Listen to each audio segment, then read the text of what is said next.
Hello friends, कैसे हैं आप लोग। आज इंग्लिश ग्रामर में टेंस का चैप्टर को हम पढ़ेंगे। तो सबसे पहले जानेंगे कि टेंस क्या होता है। What is tense? टेंस क्या होता है? In English language the word tense is used to denote characteristics of the verb in sentence. अगर हम इसकी डेफिनेशन को जानना चाहेंगे तो ऑक्सफोर्ड डिक्शनरी के अनुसार the term tense is defined as any of the form of a verb that may be use to show the time of the action और state expressed by the verb. अब importance क्यों आ गई है इसको जानने की? How important is it to know about tense? Tense को जानने के लिए आवश्यकता इसकी क्यों पड़ी है? तो tense are the backbone and most fundamental element of the English language. अब आइए बात करते हैं कि कौन कौन से डिफरेंट टाइप के टेंसेस हैं इन इंग्लिश में। तो in English grammar there are 3 main tenses.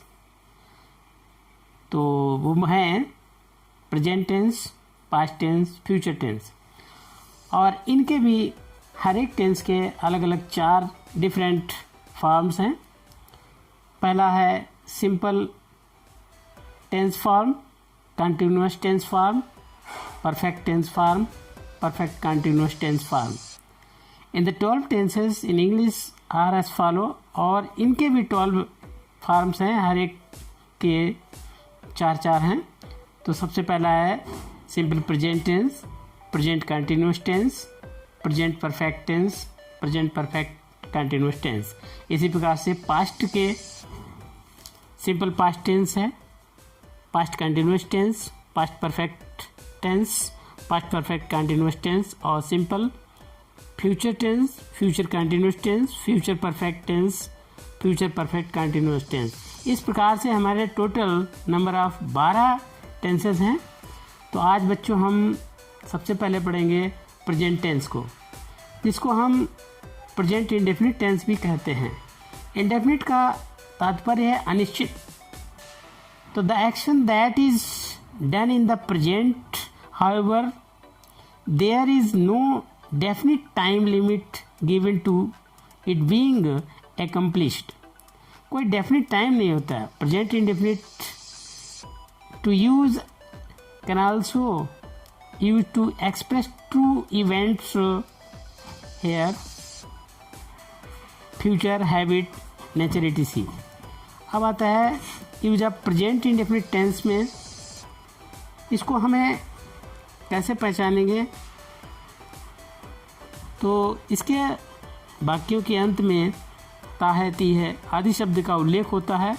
और इस टेंस में वर्तमान समय में होने वाले कार्य, आदत, सामान्य, शाश्वत, सत्य जैसी बातें हैं उनका उल्लेख करने के लिए होता है।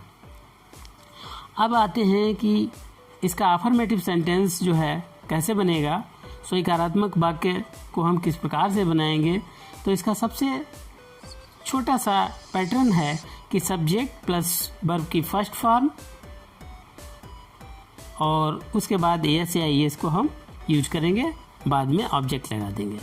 तो इसका सबसे singular rule number simple rule है कि singular number third person he, she, it या कोई ऐसा एक वचन नाम के साथ में हम वर्ब में एस या ईएस लगाते हैं। जैसे यहाँ पर आप एग्जाम्पल देखिए कि राम एक मधुर गाना गाता है। तो यहाँ पर राम हमारा सिंगुलर सब्जेक्ट है और इसके साथ वर्ब हमारी होगी सिंग और उसमें हम एस या ईएस जोड़ देंगे। अब आता है इसका हम ट्रांसलेट करेंगे, राम सिंह चाहिए स्वीट सॉन्ग्स।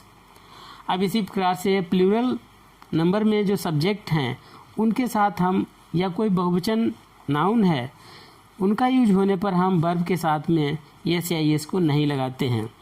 जैसे एग्जाम्पल में देखिए, पे अपना पाठ याद करते हैं। तो यहाँ पर बे जो है प्लूरल है, इसलिए इसमें वर्ब में एस या ईएस नहीं आएगा। तो इसका ट्रांसलेशन हो जाएगा दे लर्न देयर लेसन। अब रूल नंबर 3 आता है आई और यू के साथ वर्ब में एस या एस नहीं लगाते हैं। जैसे कि मैं अपना पाठ याद करता हूँ, आई लर्न माई लेसन। अब आइए बच्चों बढ़ते हैं कि निगेटिव सेंटेंस नकारात्मक वाक्य का इसका भी पैटर्न है कि सब्जेक्ट प्लस डू डज और नॉट लगाते हैं और वर्ब की फर्स्ट फॉर्म में एस या एस नहीं लगाते हैं और उसके बाद ऑब्जेक्ट का प्रयोग करते हैं। तो निगेटिव सेंटेंस में एक वचन या थर्ड पर्सन कर्ता के साथ वर्ब की फर्स्ट फॉर्म के पहले डज नॉट तथा वर्ब की फर्स्ट फॉर्म में एस या एस नहीं लगाते हैं। अब जैसे इसका एग्जाम्पल देखिए कि वह एक पत्र नहीं लिखता है, तो वह जो है थर्ड पर्सन है, इसलिए इसके साथ में डज नॉट का यूज करेंगे और वर्ब हमारी लिखना है, राइट है, उसमें हम एस या एस नहीं लगाएंगे। तो इसका ट्रांसलेशन बन जाएगा कि he does not write a letter. अब रूल नंबर 2 आता है कि बहुवचन कर्ता व आई यू वी दे इन सभी के साथ डू नॉट का प्रयोग करते हैं। अगर वाक्य में कभी नहीं आया है तो डू या डज को हम नहीं लगाएंगे। जैसे कि वे हॉकी नहीं खेलते हैं, तो इसका ट्रांसलेशन बनेगा they do not play hockey. वह कभी झूठ नहीं बोलता है, तो यहाँ पर नेवर आया है, नेवर के साथ वर्ब में एस या एस लगेगा, तो ही नेवर टेल्स अ लाई। अब आते हैं इंट्रोगेटिव सेंटेंस में प्रश्नवाचक वाक्य हमारा कैसे बनेगा। इसका पैटर्न देख लीजिए कि डू या डज सब्जेक्ट से पहले हम लगा देंगे और वर्ब की फर्स्ट फॉर्म लगाएंगे, उसके बाद ऑब्जेक्ट रखेंगे और ऑब्जेक्ट बाद में क्वेश्चन मार्क अवश्य लगाएंगे। तो पहला रूल इसका है कि इंट्रोगेटिव सेंटेंस में एक वचन नाउन कर्ता के साथ या ही शी इट इनके साथ हमें डज वाक्य के सब्जेक्ट के पहले हम ले आते हैं और वर्ब की फर्स्ट फॉर्म में एस या एस भी हम नहीं लगाते हैं, उसका यूज नहीं होता है। अब जैसे एग्जाम्पल में देखिए कि क्या वह पुस्तक पढ़ता है, does he read a book. तो यहाँ पर ही जो सब्जेक्ट हमारा है उसके पहले हमारा डज आ गया है। दूसरा रूल है कि आई वी यू दे तथा कोई बहुवचन करता है उसके साथ पहले डू फिर करता और फिर वर्ब की फर्स्ट फॉर्म आती है। जैसे एग्जाम्पल में देखिए कि क्या वे हॉकी खेलते हैं, तो हमारा वे सब्जेक्ट है, उसके पहले हमें डू लगा देना है और सब्जेक्ट के बाद वर्ब की फर्स्ट फॉर्म लगा देनी है, तो do they play hockey. Rule number 3 हमारा आता है कि अगर वाक्य के बीच में कब, क्या, क्यों आदि प्रश्नवाचक शब्द आते हैं तो सबसे पहले इनकी अंग्रेजी, फिर डू या डज, फिर कर्ता और फिर वर्ब की फर्स्ट फॉर्म आती है।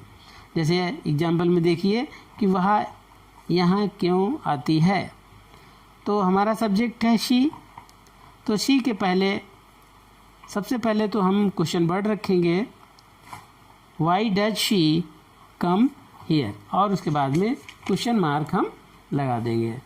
अब आता है रूल नंबर 4, कितना, हाउ मच, कितने, हाउ मेनी, कौन सा, विच के साथ उनसे संबंधित नाउन भी आता है। जैसे एग्जाम्पल में देखिए कि तुम कौन सी पुस्तक चाहते हो, तो which book do you want. तो यहाँ पर कौन है उसके साथ हमारा सब्जेक्ट भी आ गया है बुक, विच बुक, कौन सी पुस्तक आप चाहते हैं। अब आता है रूल नंबर 5, अगर वाक्य में कोई प्रश्नवाचक शब्द कर्ता का कार्य कर रहा है तो पहले उसकी अंग्रेजी फिर वर्ब लगाते हैं।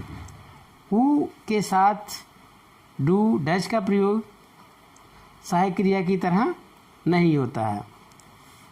और जैसे तुम्हारे घर प्रतिदिन कौन आता है, तो who comes to your house daily. अब रूल नंबर आता है 6, इंट्रोगेटिव सेंटेंस में निगेटिव वाक्य का इंट्रोगेटिव सेंटेंस की तरह बनाते हैं, केवल कर्ता के बाद नॉट लगा देंगे। जो हमारा कर्ता है निगेटिव इंट्रोगेटिव बनाने के लिए कर्ता के बाद हम नॉट का प्रयोग करेंगे। जैसे हमारा एग्जाम्पल देखिए, क्या वह एक पत्र नहीं लिखता है, तो हमारा पहली बात तो प्रश्नवाचक वाक्य है, तो डज शी नॉट, कर्ता के बाद हमें नॉट लगा देना है, does she not write a letter. अब आता है कुछ इस टेंस में कुछ निम्न बातें भी हैं कुछ अवस्थाएं हैं, जैसे शाश्वत अवस्था है, यूनिवर्सल ट्रूथ है, उसमें जैसे the sun rises in the east, तो ये शाश्वत सत्य है। यहाँ पर हमारा हमेशा वर्ब में एस या एस का प्रयोग होगा। दूसरा आता है परमानेंट कार्य, जो परमानेंट स्वभाव है उसके लिए भी हम यहाँ पर जैसे द रोज स्मेल स्वीट्स। उसके बाद हैबिट का भाव प्रकट करने के लिए बी ऑफन कम्स लेट।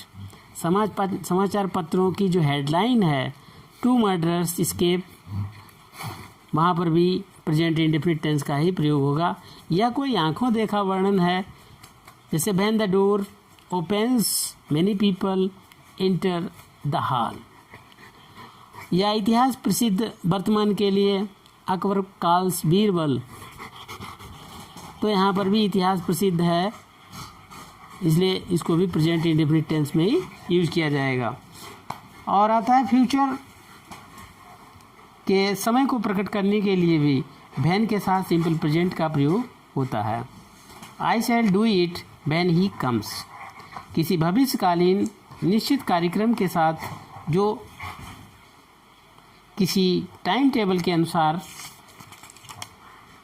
होता है, शुरू होता है, जैसे क्लासेस बिगिन नेक्स्ट मंडे। इसका प्रयोग कंडीशनल सेंटेंस के साथ होता है। इसका पैटर्न है कि if plus present indefinite plus future indefinite. जैसे if he comes to me I shall help him. तो बच्चों प्रेजेंट इंडेफिनिट टेंस के वाक्य में अगर कोई दिक्कत हो, कोई समस्या आती है, तो आप कमेंट्स में लिख करके हमें भेज सकते हैं। नेक्स्ट वीडियो में फिर मिलते हैं, तब तक के लिए बच्चों जय हिंद।